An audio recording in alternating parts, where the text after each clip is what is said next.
بسم اللہ الرحمن الرحیم۔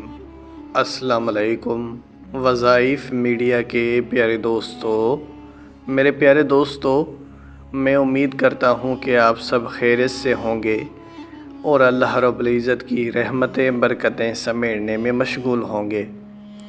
پیارے دوستو، آج آپ کی خدمت میں 16 رمضان المبارک کے حوالے سے ایک نہایت ہی آسان اور مجرب وظیفہ آپ لوگوں کی خدمت میں پیش کروں گا۔ یہ وظیفہ کرنے میں بہت ہی آسان ہے، لیکن یاد رہے فضائل کے اعتبار سے اتنا ہی زیادہ مالا مال ہے۔ یہ وظیفہ سورہ اخلاص کا وظیفہ ہے۔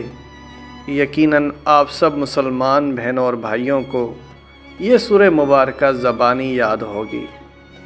سورہ اخلاص، جس میں اللہ کی وحدانیت کو بیان کیا گیا ہے۔ سورہ اخلاص وہ سورہ مبارکہ ہے جسے اگر کوئی شخص 3 بار پڑھے تو گویا کہ اس نے ایک قرآن پاک مکمل کرنے جتنا ثواب حاصل کر لیا۔ اور اس کا خلاصہ ایک حدیث سے بھی ملتا ہے کہ آپ صلی اللہ علیہ وآلہ وسلم نے صحابہ سے فرمایا، کیا آپ میں سے کوئی اتنی طاقت رکھتا ہے کہ قرآن پاک کا 1/3 حصہ ایک رات میں پڑھ لے؟ صحابہ کو یہ عمل بڑا مشکل لگا اور صحابہ نے فرمایا، یا رسول اللہ، ہم میں سے کون اتنی طاقت رکھتا ہے کہ قرآن پاک کا 1/3 حصہ ایک رات میں پڑھے؟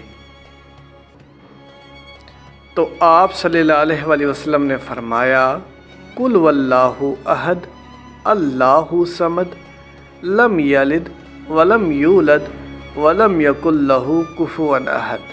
قرآن پاک کے 1/3 حصے کے برابر ہے۔ یعنی اگر کوئی شخص ایک بار سورہ اخلاص پڑھے گویا کہ اس نے قرآن پاک کا 1/3 حصہ پڑھ لیا، اور اگر کوئی شخص 3 بار سورہ اخلاص پڑھ لے گویا کہ اس نے ایک پورا قرآن پاک مکمل کرنے جتنا ثواب حاصل کر لیا۔ میرے پیارے دوستو، سورہ اخلاص کی اور بھی بہت زیادہ فضیلتیں ہیں، جیسے کہ سورہ اخلاص خصوصاً رزق میں اضافے کے لیے پڑھی جاتی ہے۔ اگر آپ میں سے کوئی بھی ایسا شخص جو کہ تنگ دستی کی وجہ سے پریشان ہو، رزق میں اضافہ چاہتا ہو، تو وہ سورہ اخلاص کا ورد کرے۔ تو میرے پیارے دوستو، اس سے پہلے کہ ویڈیو کا باقاعدگی سے آغاز کریں اور آپ کو آج کے اس وظیفے کی طرف لے جائیں، آپ سب نے مہمانوں سے درخواست ہے کہ ہمارے اس چینل کو سبسکرائب کر لیں اور بیل کے آئیکن کو بھی دبا دیں تاکہ آنے والی ویڈیوز آپ تک بآسانی پہنچ سکیں۔ میرے پیارے دوستو، رمضان المبارک کا بابرکت مہینہ رواں دواں ہے۔ ایک حدیث پاک میں آتا ہے کہ قرآن حکیم اگر رمضان المبارک میں پڑھا جائے تو قرآن حکیم کا ہر ایک حرف پڑھنے کے بدلے 10 نیکیاں ملتی ہیں، جو کہ عام دنوں کے مقابلے میں کہیں زیادہ ہیں۔ تو ایسے میں سورہ اخلاص بھی قرآن حکیم کا ایک حصہ ہی ہے، اور یہ سورہ مبارکہ سب کو زبانی بھی یاد ہوتی ہے۔ تو ایسے میں جب ہم سورہ اخلاص عام دنوں کے مقابلے میں رمضان المبارک میں پڑھتے ہیں تو اس کا زیادہ اجر و ثواب حاصل ہوگا، زیادہ اس کی فضیلت حاصل ہوگی۔ تو سورہ اخلاص کو آپ کثرت سے رمضان المبارک میں پڑھا کریں، کیونکہ آسان بھی ہے اور سب کو یاد بھی ہوتی ہے۔ بلکہ آپ سب مسلمان بہنوں اور بھائیوں کو پورا قرآن پاک ہی کثرت سے پڑھنا چاہیے۔ جب بھی آپ کو موقع ملے آپ قرآن حکیم کھول کر بیٹھ جائیں۔ اور ایک حدیث پاک میں آتا ہے کہ جو لوگ قرآن پاک کو پڑھنے میں اتنا مشغول ہو جائیں کہ انہیں دعائیں مانگنے کا بھی ٹائم نہ ملے تو اللہ رب العزت ان کی دعاؤں کو خود بخود قبول فرما دیتا ہے، انہیں مانگنے کی بھی ضرورت نہیں پڑتی۔ تو یہاں سے ہمیں اندازہ ہوتا ہے کہ سورہ اخلاص ایک بہت بڑی نعمت ہے، اور ہم بڑے ہی کوئی خوش نصیب ہیں کہ ہم آپ صلی اللہ علیہ وآلہ وسلم کی امت میں سے ہیں۔ جن پر قرآن حکیم جیسی ایک عظیم کتاب نازل ہوئی۔ بہرحال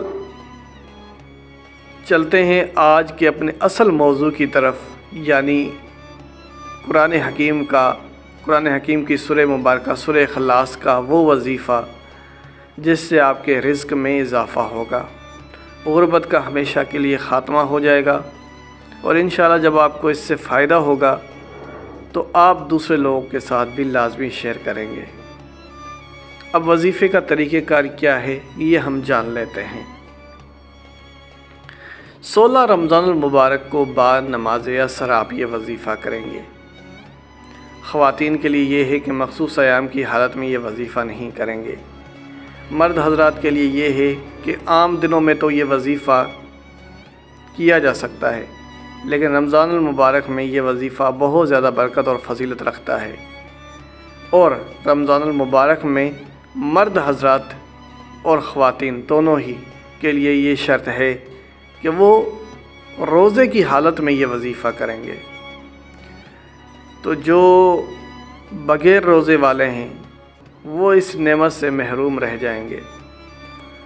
البتہ صرف ان کے لیے معافی ہے جو کہ سفر میں ہیں یا پھر کسی بیماری کی وجہ سے روزہ نہیں رکھ پا رہے، ورنہ یہ وظیفہ ہر انسان ہی کر سکتا ہے جس نے روزہ رکھا ہوا ہو، اور بغیر روزوں والوں کی میں نے آپ کو شرط بتائی ہے کہ صرف بیمار حضرات اور جو سفر میں ہیں وہ حضرات یہ وظیفہ کر سکتے ہیں۔ آپ نے 11 بار درود پاک پڑھنا ہے 16 رمضان مبارک کو بعد نماز عصر۔ 11 بار آپ نے درود پاک پڑھا، اس کے بعد آپ نے 140 بار سورہ اخلاص پڑھنی ہے۔ 140 بار جب آپ سورہ اخلاص کی پڑھائی مکمل ہو تو آخر میں پھر 11 بار آپ درود پاک پڑھ لیں گے۔ اب یہ اتنا سا وظیفہ ہے، میں سمجھتا ہوں کوئی بھی مسلمان بہن بھائی اس کو کر سکتا ہے۔ تو جب آپ وظیفہ کریں تو دعا کے لیے آپ نے ہاتھ اٹھانے ہیں، اور سب سے پہلے اپنے گناہوں کی بخشش مانگنی ہے، کیونکہ میں سمجھتا ہوں یہی وہ گناہ ہوتے ہیں جو کہ ہمارے رزق کے آگے حائل ہو جاتے ہیں اور رزق میں بے برکتی کا سبب بنتے ہیں۔ تو ایسے میں سب سے پہلے گناہوں کی بخشش مانگی جائے اور پھر اپنے رزق میں اضافے کے لیے دعا کی جائے۔ انشاءاللہ اللہ سے جتنا رزق مانگو گے اتنا ہی ملے گا۔ پیارے دوستو، اسی کے ساتھ اجازت چاہوں گا، اپنا بہت سارا خیال رکھیں۔ اللہ حافظ۔